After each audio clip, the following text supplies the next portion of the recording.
channel, and it will be recorded for posterity as well. So I'm Brian Lane, Superintendent of Brentwood, and we want to bring you here tonight in an effort to talk overall specifically about the Mark Twain project, more specifically about the history of the project and the designs that we went through, and the budget, and ultimately the financial projections, and the fact that those bids will ultimately be going to the Board of Education on February 7th. So we just wanted to be fully transparent with our community about all of these aspects. So tonight we've invited, we have Corey Bexmuller and Matt Nye. Their gentlemen are, if you would hold your hands up, gentlemen, they are from Navigate Building Solutions. They're our owner's representative throughout the projects and have worked with us on the McGrath project as well. We have Brent Higgins and Mark Franzen. These are our architects from HTK. We have our own Matt Nord, who is our CFO for the district. And we have Andrew Hartnett, who is our facilities manager for the district. So we're going to go through to a presentation. Now, all through the presentation this evening, if you have any questions, there are index cards and pens on every table. So if you would, just jot your questions down, and at any point, if you raise your hand up, we have our assistant superintendent, Dr. Triphammer, in the back. And for those of you that are watching from home, if you would put any comments into the comment box, our communications director, Tony Dobson, will be writing those down and giving those to Alex as well. And then we're going to finish up tonight with a Q&A session in which we'll have the panel address those questions coming from the audience. So I'm going to turn it over at this point to Corey from Navigate. Thank you, Dr. Lane. So I'm going to start with just talking about where we started with this project back in the fall of 2020, the design, the budget, and how that's morphed into the current design and where the current budget is, and some broad steps the district and the project team took along the way. In this first slide you'll see here is a floor plan. This is a floor plan from their original fall of 2020. Just kind of showed an addition in between the two existing sections of building with a large addition in front, and it had some much smaller renovations inside. Walking through this with the district, and this was from another design firm that didn't move on beyond this step. We ended up hiring HTK and refining that design. But during this original design, there were some preliminary budgets set that we'll walk through in a couple slides. The district really wanted to try and increase this design and increase the amount of renovations that they could get in Mark Twain for the bond money that was being presented. This is where we ended up today. And the final design, I'll let Brent and Mark kind of refine it and walk through it. They got some more colorful pictures here in a minute. But we did stick with that connecting corridor in between to connect those two different elevations of building. The large addition in front, which includes the storm shelter, which is a code requirement for the state of Missouri now, and it's great to see that coming in, along with renovations of the front office, renovations of the gym, renovations of the cafeteria kitchen, and the second floor of that two-story addition. Really got in there and touched a lot of this building, not just aesthetics, but the MEP system, which we talked about, creating longevity in this building. And we're going to talk about the roof as well, the existing clay tile roof, how we were able to bring that up to date with the design and extend the life of it. The budget history, in fall of 2020, when we took the original bond money and started dividing it up between the multiple phases of the McGrath project, the Mark Twain renovation, there was $8 million set aside for the Mark Twain renovation. During the design or the construction process of McGrath, we had a certain amount of money set aside for contingencies for unforeseen conditions. And once we reached a point in that contract or that construction process that those risks were mitigated, we were able to release $650,000 of that contingency and roll over into the Mark Twain design. Due to the phasing of this job, we were able to wait on that Mark Twain design until those funds were released and then really design to a full budget. In the spring of '22, after meeting with public engagement, the end users, teachers, staff, that there was a big high-level one from the district, and we wanted to really see what was the big one that everybody wanted. It was $11.8 million to tear down a wing in the back and do a whole addition in the back, along with the addition in front and the connector. And we realized that it was much greater than the current budget. So we took and we redesigned, or rescoped some of that design to make something that fit more of the construction budget. Along the way, we were also carrying a escalation contingency. In fall of '22, we updated a new estimate, including that escalation contingency. And actually, this 10.75 is missing one allowance. We realized today it's actually about 10.9 of what our estimate was there. The problem is we've set these budgets back in fall of '20, and now we're working into the spring of '23. And so we've got this 3-year time period. We're seeing what the market did. And we tried to carry as much escalation as we could. But we're going to walk through what are those proposed solutions, proposed issues. But the bids did come in above that 10.7 estimate. But the district and the design team had worked diligently to bring it, first off, try to increase that budget. We got to that 8.6, then we got to the 11.8, realized we're going well over budget, and then reduced it, got it down to 10.7. When we saw it was at 10.7, we had a discussion internally with the district and with the board to say, do we need to keep pulling it down, or do we need to adjust the budget? And that's something Matt Nord will be able to walk us through a little bit later when we talk about the financials. But there was a decision made forward to not keep reducing this scope. We already got it as far as we're comfortably to take it. I'll let Matt kind of walk us through the bid process and results. All right, good evening. My name is Matt and I'm with Navigate. So I'm going to stand to the side here to make sure everybody can see the screen. But yeah, I'm just going to walk through what that bid process looked like. When we initially completed design, and we went out to 50 plus regional general contractors. Were all that saw this advertisement for this project. That's set out through local advertisements.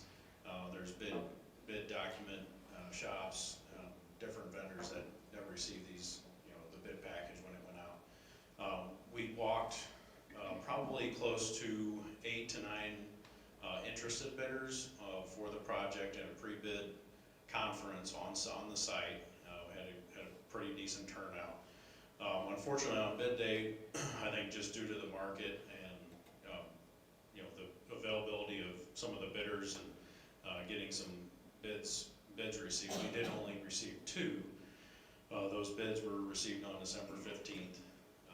Our low bidder on bid day came in at $12,121,000. We had a base bid plus some additional alternates, which, as Corey talked about earlier, were some of these longer term alternates that upgraded some of more of the facilities for the long term longevity of the project or of the building itself. So at the end of the day, what we're recommending for the board is a $13 million contract for the low bidder. So some of the contributing factors for what we saw as some of the reasons for being a little bit over that budget that we were just referring to in the last slide. Just some of the market escalation, original bond sale versus the bid deadlines. Just that 3-year time period, and what we saw is growth in the market. Industry-wide, labor shortages. We continue to see that through the summer months into fall, and I think that really hit us. Excessive material lead times and material escalation cost really kind of were a big factor over the summer, and then back into the fall. When we were originally looking to bid this, we actually extended it because we were going to try to see if we could get further into that process of labor shortages and material issues over the summer. But here we ended up in December with the bids. Matt, one quick. Yep. But I think one thing that I want the community to know is throughout this, we've talked about this being from origin to now being a 3-year process. But I want it to be clear that throughout this process, in working with Navigate and HTK, we were tracking what was going on in the industry, and we continued to make adjustments to that projected budget because, of course, we knew everything that was going on from supply chain issues to everything that COVID was impacting to the labor shortages. So we were making some considerable adjustments to it, and yet even with those considerable escalations that we've built in, the bid still came out even above and beyond that. So I just want to be clear that, we weren't just sticking our head in the sand and hoping for the best. We knew that the bids were going to come in relatively high to our original projections. We didn't obviously necessarily think that they were going to come in as high as they did. Yep, thank you.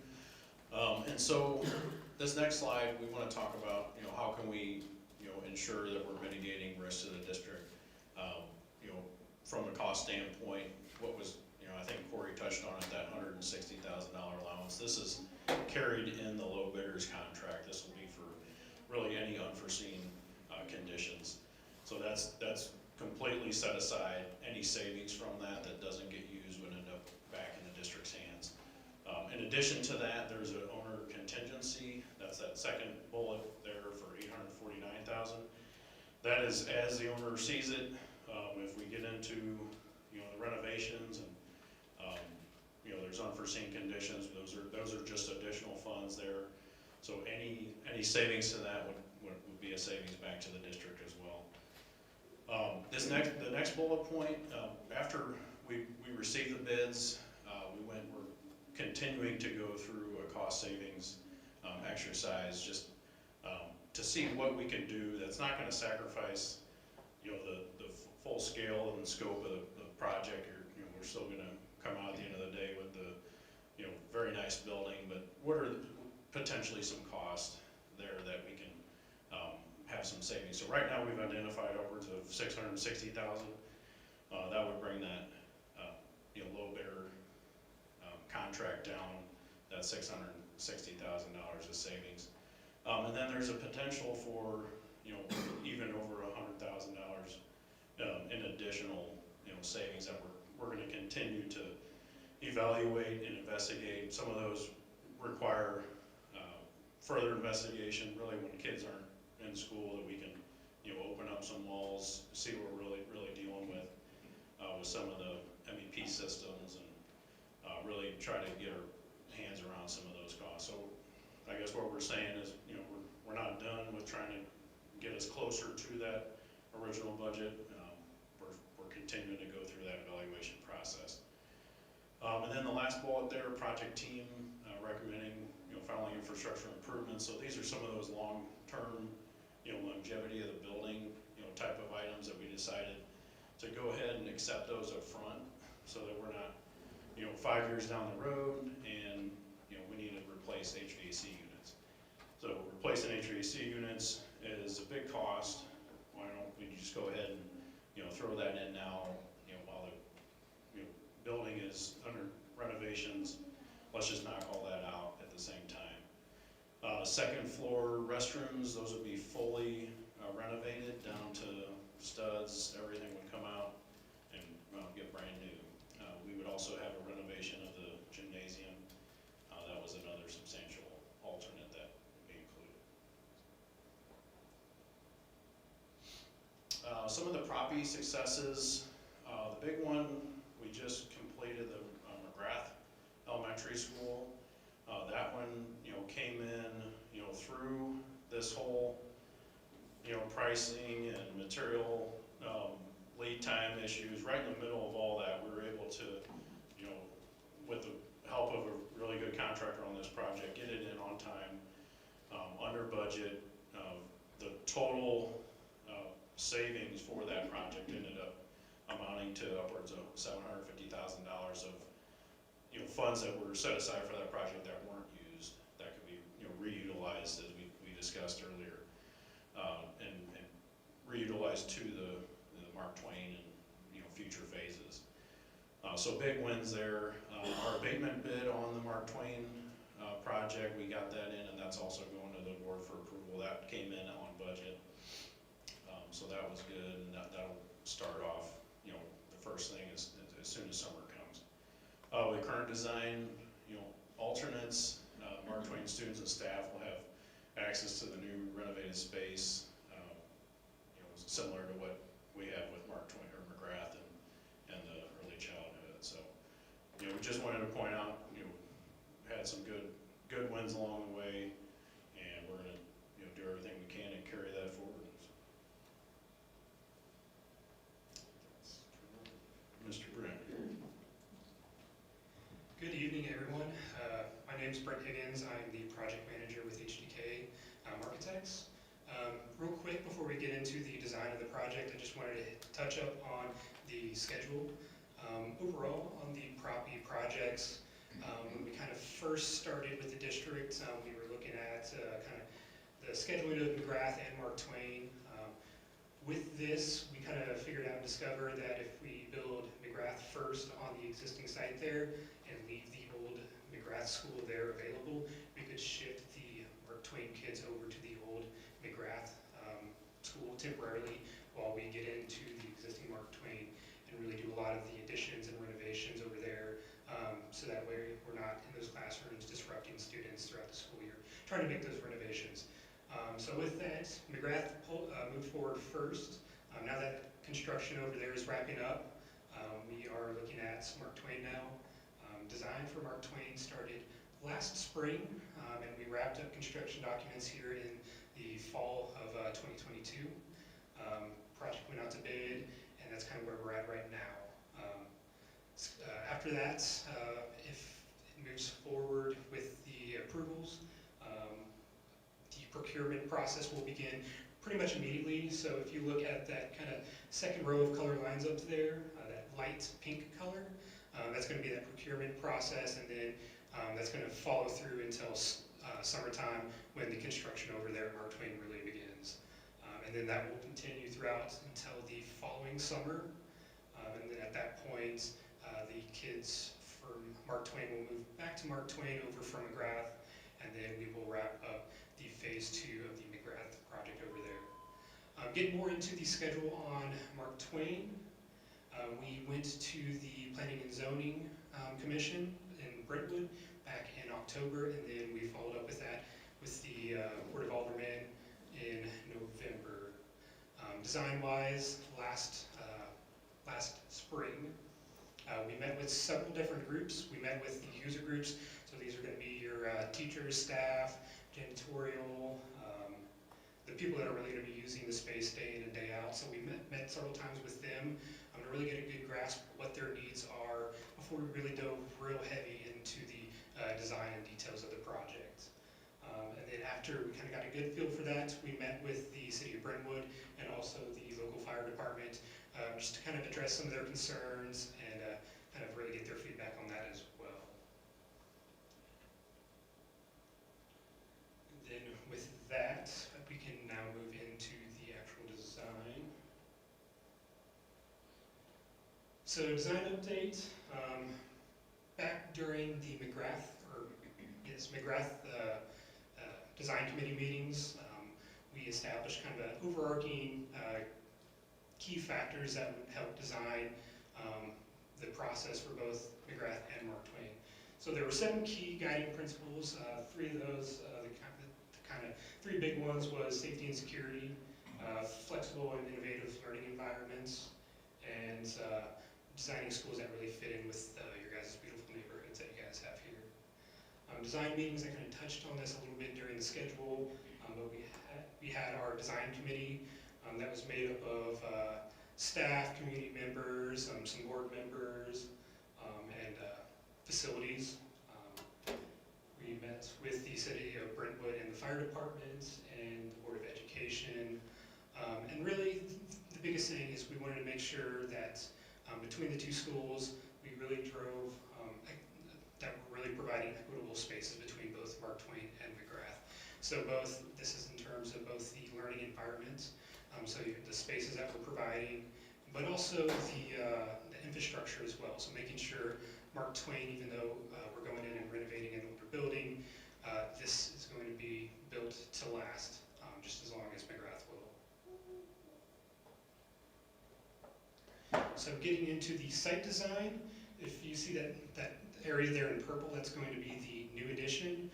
There is that existing link in between the existing buildings. We'll be demoing that out, infilling that, both in between the two existing buildings there, and then also infilling in between the drive that's on the north side and the north side of the buildings there.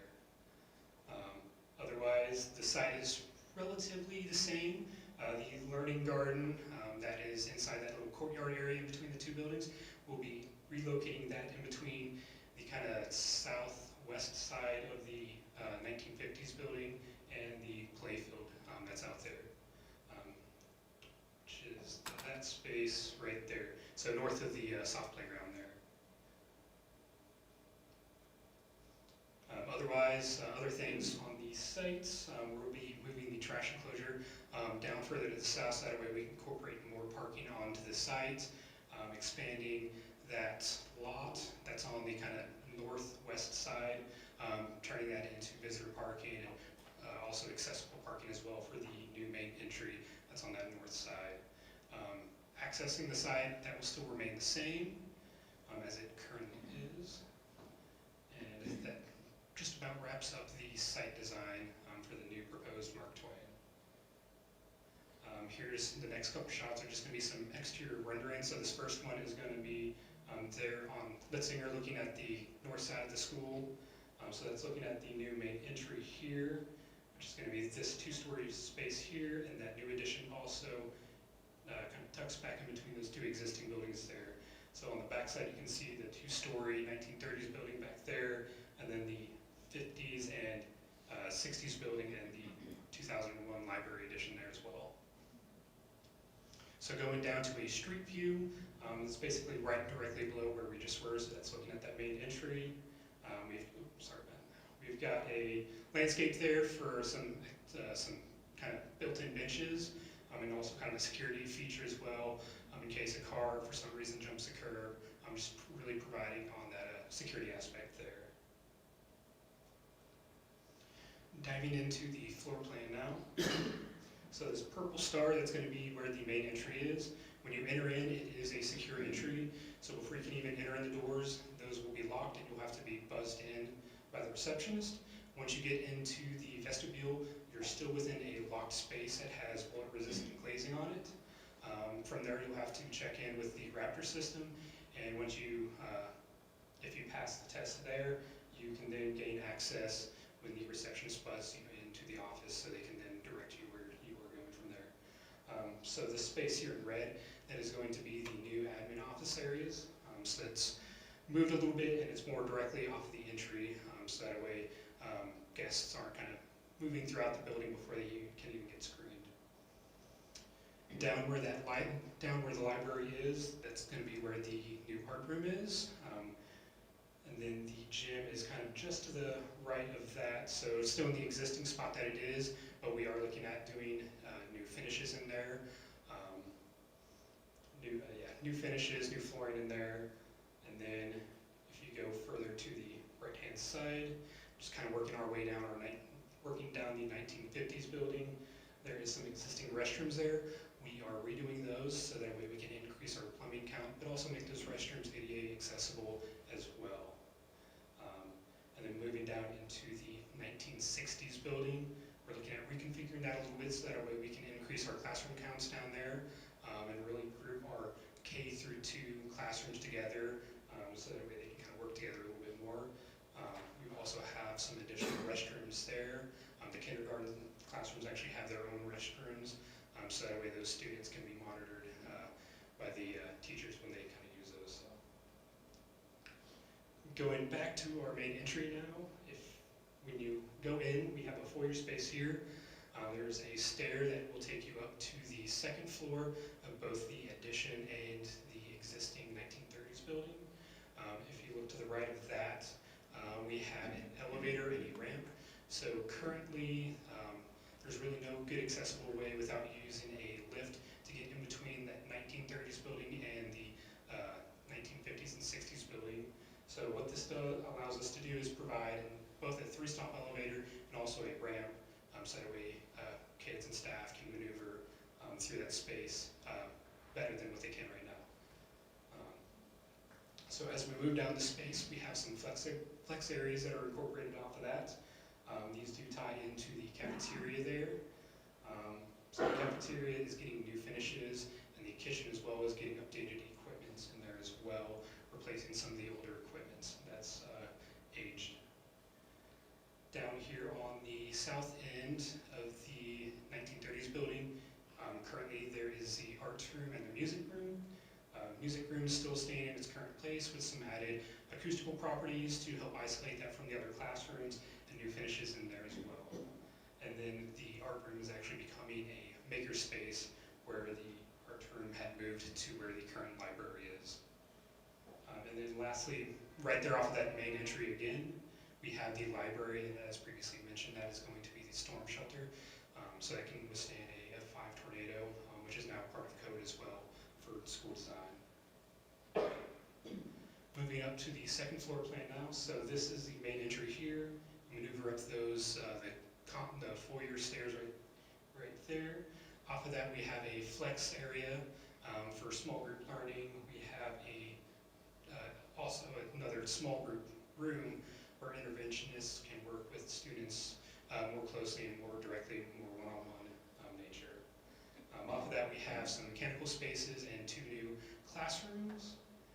And then as we move, and then this then ties into the second floor of the 1930s building. So we are renovating some of those classrooms there and expanding the SSD functions as well within the floor up there, whereas currently it's all kind of contained into one spot. So we're looking at dispersing the SSD functions and giving them kind of their own dedicated spaces, but also dispersing that throughout the building so that way different groups of kids can interact with those SSD functions that more directly function with the different age groups. So, and then up here on the second floor, that is also where the 3rd through 5th graders are as well. So getting into the interior renderings of the building now. So this is when you enter in from the main entry. This is looking at that foyer stair. Right there where those kids are coming out of, that is the library. Going into that storm shelter, or elevator is tucked right there on the right.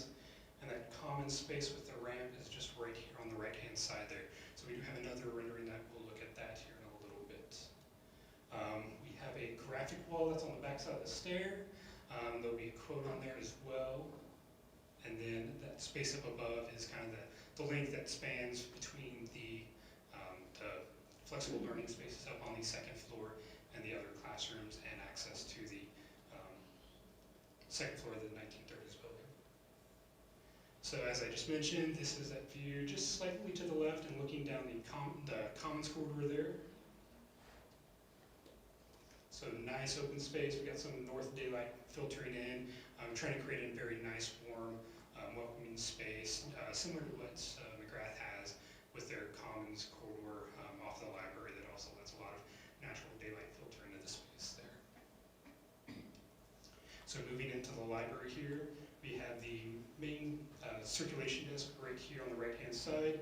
We got bookcases throughout with a couple different spots for learning opportunities to have. On the back wall back there, we have the actual library classroom. And then over here, right next to our main entry, we have a learning stair where kids can kind of grab a book and sit there and read, or the library might grab a few teachers or specialists and work with kids more one-on-one and pull them away from some other group. And then also with being a storm shelter, daylight is really hard to get into these spaces, so we do have some nice windows there just to let some more light into this space, so that way it doesn't feel like it's dark. So really going back to those 7 key guiding principles, and making sure that we're letting air in, or air and light, and having an airy light design while still making sure that it's a safe and secure space. So just another shot of the library. This is over by the classroom, looking back towards that graphic wall learning stair. And then this here is actually the common space that we had just viewed a little bit ago. This is up on the kind of the higher level at the 1930s level. This is the flex area that's right outside of the cafeteria. So this kind of work interacts with the cafeteria. There's those windows that are currently off of the cafeteria that look into the learning garden. Those windows would be removed so that way kids can filter in and out of the cafeteria into this learning space. And then also, real quick, I think I have another view of this, but there is a clear story window as well that lets natural daylight into this space. So that way we're making sure we're getting nice natural daylight into all these spaces. There it is again. And then right there, there's that Mark Twain keystone that's on that wall. So making sure that's remaining visible within that space to kind of provide some additional kind of identity to the school.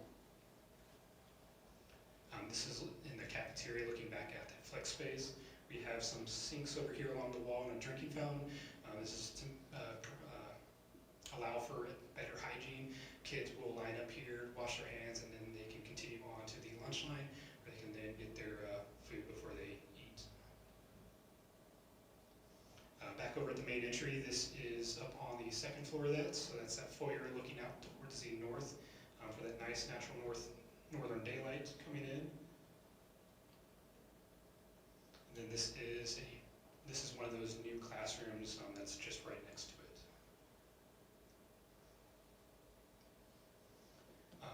And this here is one of the renovated classrooms that are in the 1930s building. So making sure we're getting new finishes in there, providing new casework, and really just making sure the face feels nice and new.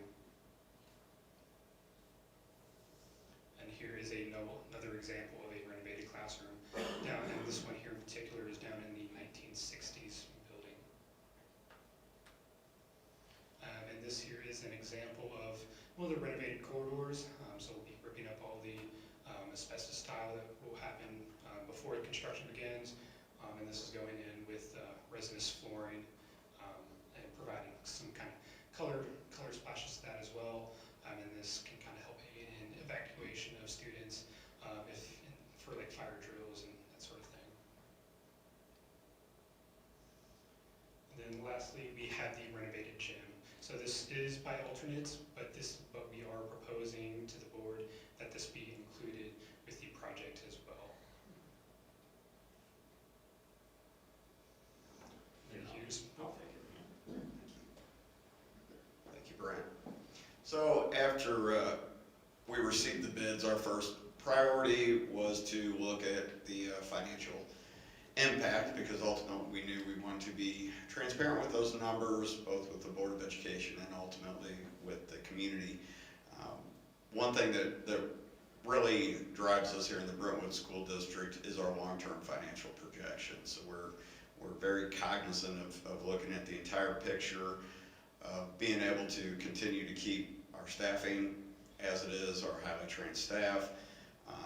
The facilities are obviously a component of that, but we wanted to, and we've committed in recent years to the community that our goal was to not come back for a tax levy until the 2028-29 school year.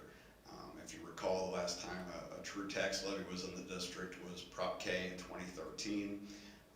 So we're proud of that fiscal stewardship and that time in between. And I'll have Mr. Norwood, our CFO, take you through that due to some decisions we've made, both with the selling of this particular building that you're in right now, and a few other positive numbers that have come in, where we would still be able to ultimately stick with that 2028-29 year until we would have to go back to the taxpayers. That being said, we're not trying to downplay the impact of these bids coming in considerably over. We don't just have money sitting around, so it ultimately has an impact. But I think the recommendation from the project team is that ultimately we believe this would not put us into a negative financial situation for the future of the district. So I hope I didn't take all your presentation, Matt. Well, that was most of it. My name is Matt Nord. I'm Chief Financial Officer for the district. I appreciate the opportunity to speak to you all. It's not every day that everyone is excited to see financials or listen to an accountant speak. So that's as much humor as I have, so we're gonna go to that. So the most recent presented financials to our board were post our union negotiations last year for our teacher salaries. That would have left us at 30% fund balance in the 28-29 year. That's a key factor for us because that was important during our negotiations to commit to our staff that this was our expectation at 30%, and that it was also one of our limitations and part of our negotiation process. Well, and real quick, why 30% is important is basically if we get below 30%, there are times during the year that we would have to take loans out in order to meet our obligations or tax anticipation notes. Obviously, that costs you money. That's not good fiscal oversight. If we stay right around that 28% or above that, we never have to take out those micro loans throughout the year. Right, so to add to that, we are significantly funded by your all's tax dollars. So local effort is what we typically refer to that, or as a tax levy. So there's a cycle to receiving those funds. Just like you all get your tax bills in November or December, we receive the majority of our funding in December and January. So it's important for us to maintain a certain reserve so that we can make it through the next 9 months until we get our next payment from the county. So when we talk about projections, what is the purpose of projections? They're to show a long-term goal, making the right financial decisions, spending our dollars in the appropriate manner so that we can make that levy last as long as possible to avoid that communication to our community, and also showing that we're responsible with how we are using your tax dollars. So basically making those last as long as possible. With our revenue estimates, right now we're being conservative with our revenue estimates. We're assuming stable funding from our local tax rates and consistent funding from the state of Missouri. With our cost projections, again, to reiterate, we are committed to continuing to fund our student dollars per student in the classrooms. We are committed to funding our salary schedule, and in this current proposal, we would be funding the project as proposed. So what this does, if you look at our operations, oops, what just happened? Sorry about that technical error. So when we get this back up, on the 28-29 year, that would land us from 30% to 29%. So this would erode some of our operating funds. Now when we talk about operating funds, just high level, school districts operate in 4 funds. We have our teachers fund and our operating fund, which is our teacher salaries and benefits, and then the general operation costs. We have a debt service fund, which is solely for general obligation levy and general obligation debt. That's not presented in here because that's fully funded and it's not accessible to any other use by the district. Then we also have our capital projects funds. So with our levy, we have the ability to continue to fund our operations for our teacher salaries and our general obligations, which would move from 30% to 29% in this proposal. And then that would land our capital projects fund at $106,000 in the 28-29 year. So in this proposal, this is how our reserves would reduce, but we are confident that this is capable of being completed. Thank you. So please remember, if you have those questions, fill those out and get your hand in the air. I see a couple. So coming out of this, we saw this realistically as really 2 options, and those options are going to be the ones that would be considered by the board at the February 7th board meeting. Option 1, which is a recommendation coming from myself and the project team, is that we accept the bids from ICS along with those 5 alternates that we detailed. In terms of, if you were to ask, then what would, you know, we considered every option on the table. We did consider rebidding from everything that's going on. Navigate reached out across the industry. We do not see things in a short period of time getting any better. Frankly, you know, it's going to be ongoing. Escalation is what is being predicted for X amount of time to come. So we did not see rebidding as a viable option. So really, the only other option would be if it was the board's decision to direct myself and the team to go back and redesign the project to come in at a lower number. So that would be also an option, which if we were charged with doing, we would do that. We would re-engage the community and go through that process. So that would ultimately be what would be decided at the February 7th board meeting. Are these the questions?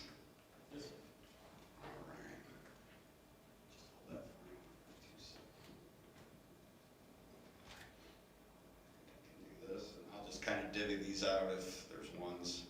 Will all exterior doors be monitored for not being left open? Yes, we would.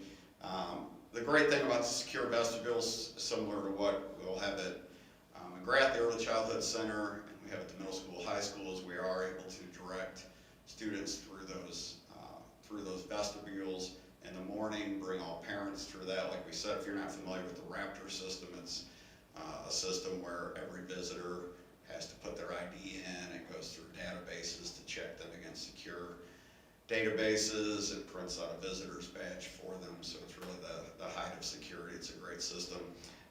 So yes, those would all be fully monitored. Will we be keeping the stone wall around the field? And will the field be regraded? Yes, we are. I can tell you we're keeping the stone wall. I was told that as soon as I came to the district to not mess with the stone wall, and I do listen to direction very well. Anything on the field being regraded? Not part of the project. Okay, so that would have to be, and you know, there are components to it too that I should say, you know, there are things that are in the project, and you can see it's quite substantial. And of course, there are things that continue to be part of Mr. Hartnett's. He has a 5-year facility plan that's also built into those budget projections as well. So if there are components that you see that are not included, that's something that, you know, we can talk about and look at that 5-year plan as well.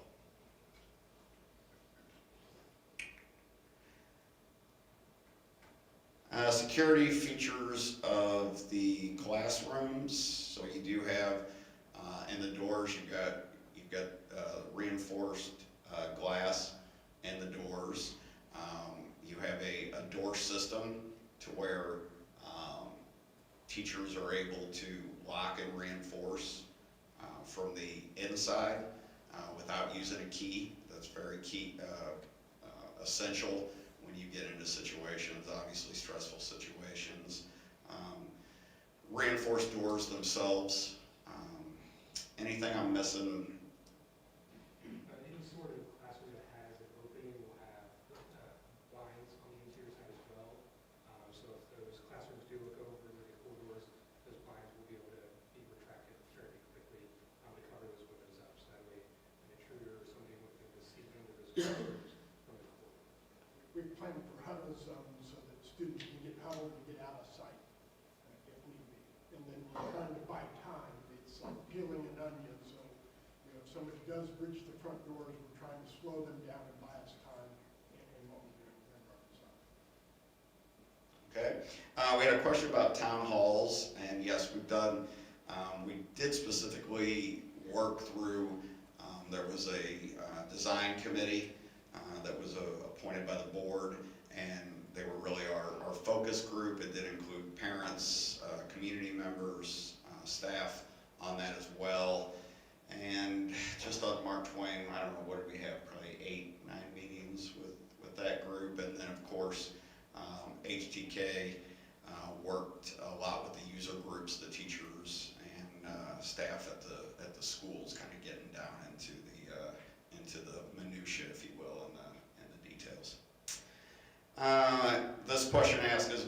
material costs were rising, were cost savings at McGrath considered to ensure equity could be maintained at Mark Twain? So Corey, do you want to maybe talk to kind of how we initially VE'd that project and then how that worked from there? Yes, during the McGrath design, the McGrath finalizing before we went out to construction, we did walk through that. We did pull items out of that design. So if you go into McGrath now, from the exterior, you're going to notice that there's a lot of EFIS, exterior insulated finish system, on the outside instead of taking the brick and stone all the way up. If you go in there, under the stairs going in, there was originally a design of kind of a learning nook.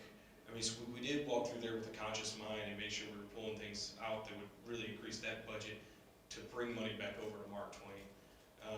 We have, I believe we've done a good job there bringing that in under the original budget, even through these escalating costs. So it was something we did consciously. Didn't let McGrath be the first job and just take all the money and leave what's left over for Mark Twain. We switched to an asphalt shingle roof like we have on your house on that one, long-term.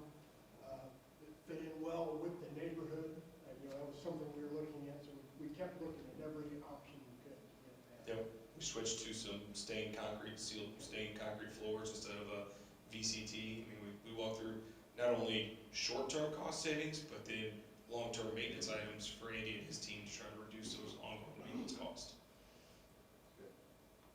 Thank you. Is Mark Twain receiving new furniture? Yes, their furniture is very old and outdated, so we do have, as always, we'll take a hard look at that and negotiate with the company, but yes, there's $250,000 that's built into that budget for new furniture across the board. Here's a question about, I'm a little unclear, it's about the $660,000 savings so far. Is this up to 100K or addition to? That would be in addition to.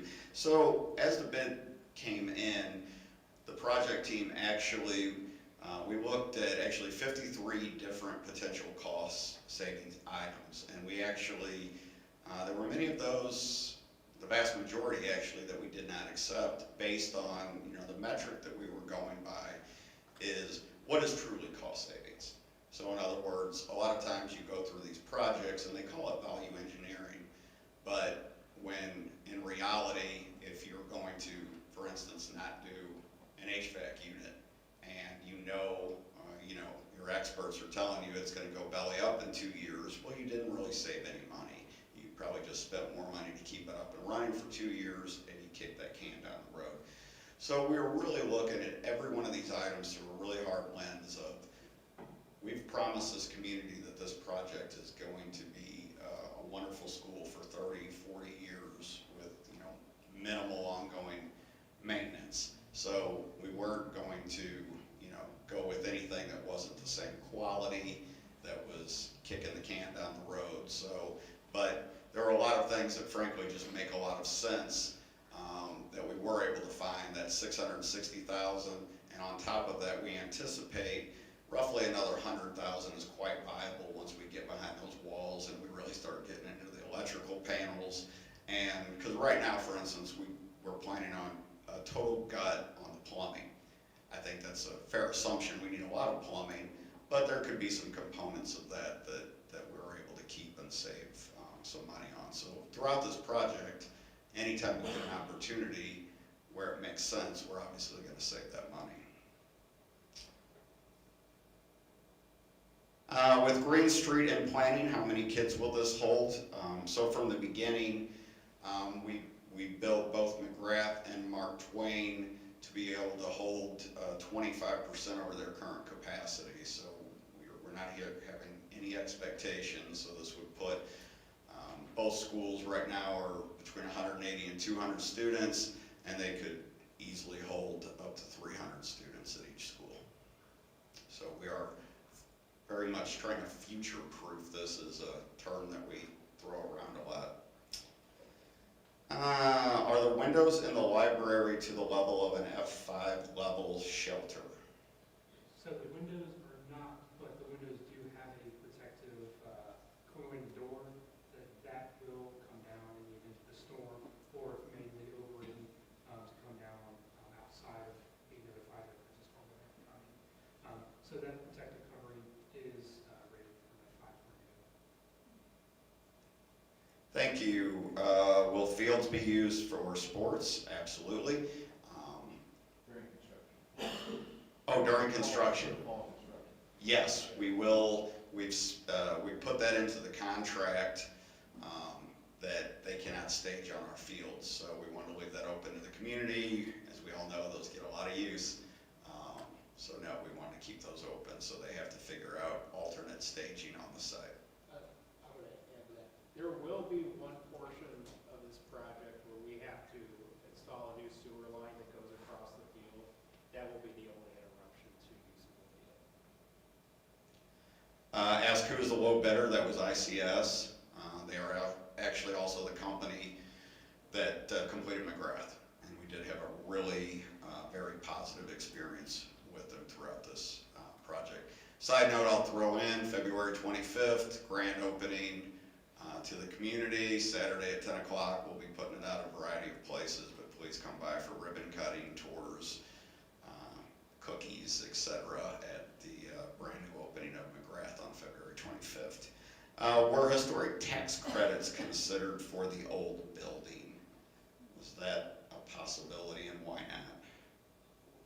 We did not look at any of those on that, but those would have to have been sold to somebody else. You are a non-tax-paying entity here. So you basically aren't paying tax. So we wouldn't qualify for those, You- correct? You could get them, you'd have to sell them at a discounted rate sometimes. No, we did not look at any of those. Okay, we have steps being taken to make sure the schools are equitable. I hope the presentation really talked to that. And when we started this project, I know that I personally, as I went around to the schools, talked a lot about we wanted these to be, well, they weren't going to be identical. And we were very clear about that. When you have one that is a brand new building and you have one that is what I'm going to call a heavy renovation, there were going to be some differences, but my promise, and that I continue to make as a promise, is that there were not going to be educational equity differences between the building. And I think, as you can see as you go through this, when you look at those components of the renovated classrooms, the STEM spaces, obviously the accessibility, the safety features, to me that shows our commitment as a district to equity between Mark Twain and McGrath. How does the trash service access the new location? Will that be secure from kids? So yes, they will have to access that through a gated area that is on site, and then that is additionally secured from the playground as well. We'll have a trash enclosure with gates that can be locked up as well. Okay. Compared to McGrath, are the renovated spaces comparable in size, finishes, not including BECC? So you guys, Brent, you want to talk to finishes? A lot of the finishes are actually the same finishes that we are using at McGrath. A lot of the carpet materials, a lot of the kind of rubber tiles that we have, special areas, some wall tile, all those are actually pretty much the same. There is one that is different, but that's just so that way it matches kind of the wood tones that you see throughout the existing Mark Twain building. So, but overall, materials are about the same. Any final index cards? I just had a quick question. What is the total square footage being added, and what is the total classroom square footage being added? I heard total square footage. How much square footage are we adding, and how much of that square footage is for the classroom? I don't remember them off the top of my head. Actually, on the boards over here, I do have those. I believe the total new addition is about 11,000 square feet, if I remember right. And once with the addition and everything shakes out to be pretty close to the same square footage as McGrath if you take out the ECC wing of that building. So square footage-wise, we're pretty close. Classroom-wise, these classrooms are pretty close to McGrath's. Being an existing building, they are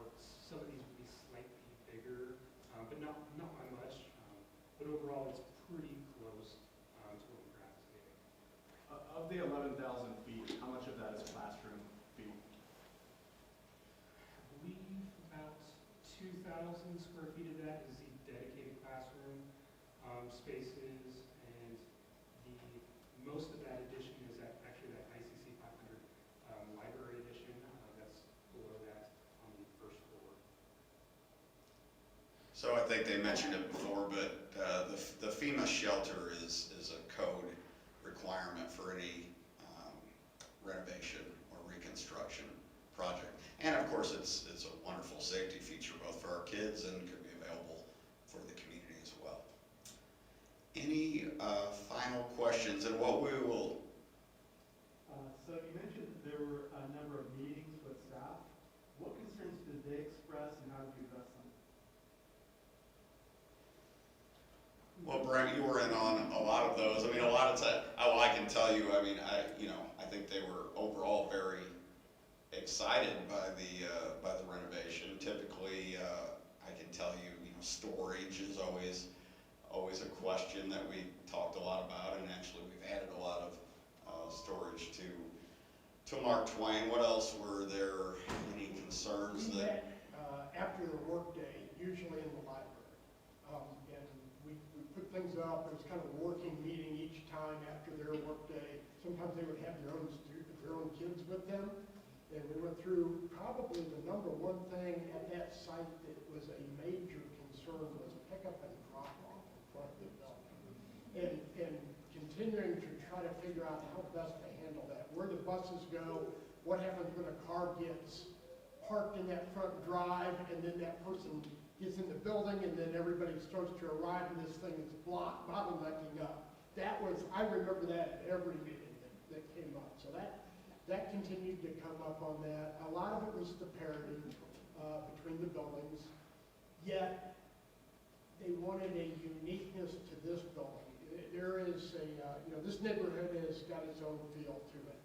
And it's a pedestrian level, a lot of the kids walk to the school. It fits into the houses.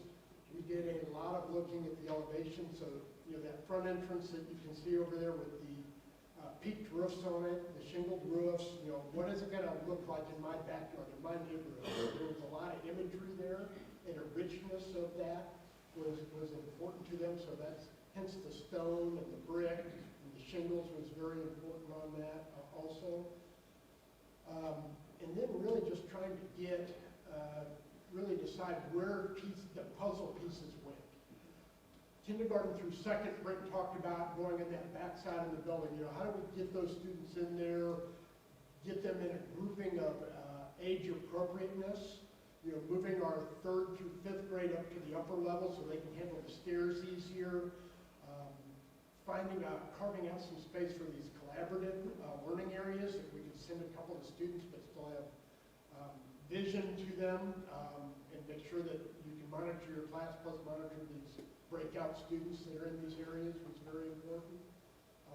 Getting that library front and center, the heart of the building, was very important also, so that when you walk into this, you knew you walked into a new building with a little bit of wow factor to it. And then the next part of that was, let's maintain the older building too. That's the uniqueness to that site, is that building, and not to throw away what's there in that history of those nice classrooms that's there with the glass in them and stuff like that. I think hopefully the renderings show that. A lot of daylighting, connectivity for our young students between nature, what's going on outside that can be a learning wheel, but also an orientation point to them.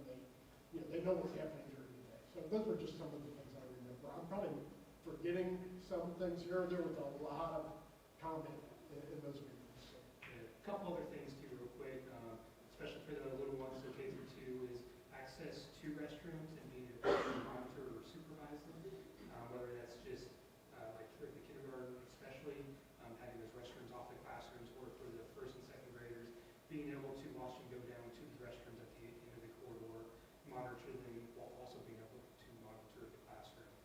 And then another one was furniture as well, as Dr. Dennis mentioned. It was pretty good furniture budget is that for that as well. Yes. So just kind of to summarize, I get the board still has to vote and they can make their own decision. Your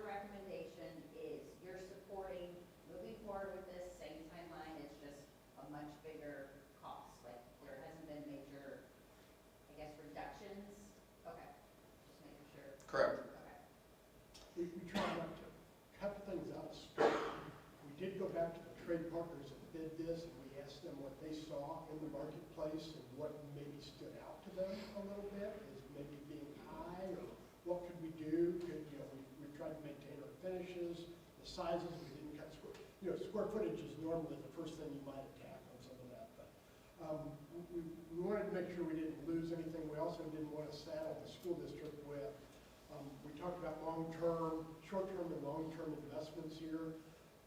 Most school districts are underfunded and understaffed. And so for Andrew's staff, we want to make sure that we're not putting a floor finish in that, that was cheaper day one, but you have to put manpower, person power on it to wax it, strip wax and do things. So there were a lot of, really educated decisions made there, I think, on that. The key was parity, best we could, from delivering a new building to a renovated building. Parity and making sure that we've got a long-term solution for you that you guys will be proud of and excited about. And that meeting's on the 7th. Correct, board meeting on February 7th at 7 p.m. And I just want you to know, I feel that if given the opportunity with this project team, that we would absolutely bring in a beautiful school.